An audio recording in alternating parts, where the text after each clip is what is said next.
بسم اللہ الرحمن الرحیم۔ السلام علیکم ورحمۃ اللہ وبرکاتہ۔ نکاح اور ولیمے کا سادگی سے انعقاد۔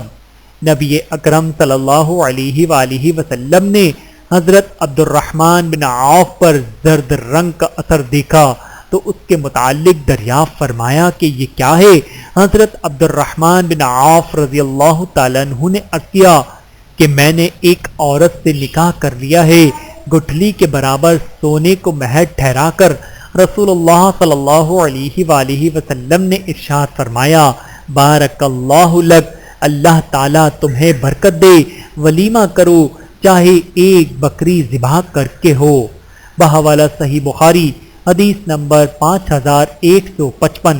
سادگی سے نکاح اور ولیمے کا انعقاد مسنون ہے اور اس کے لیے خاندان کے تمام افراد اور دوست احباب کو اکٹھا کرنا بھی ضروری نہیں۔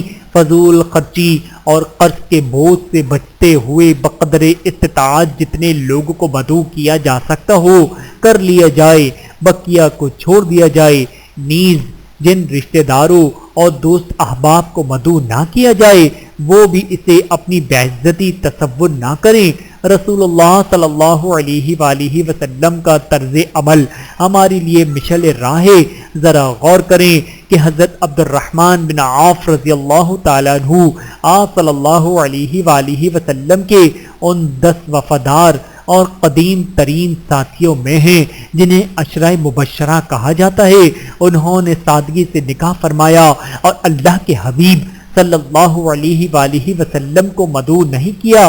جب رسول اللہ صلی اللہ علیہ وآلہ وسلم کو اس نکاح کا علم ہوا تو آپ نے اسے محسوس نہیں فرمایا بلکہ برکت کی دعا دی اور ولیمے کو سادگی کے ساتھ منعقد کرنے کا حکم ارشاد فرمایا۔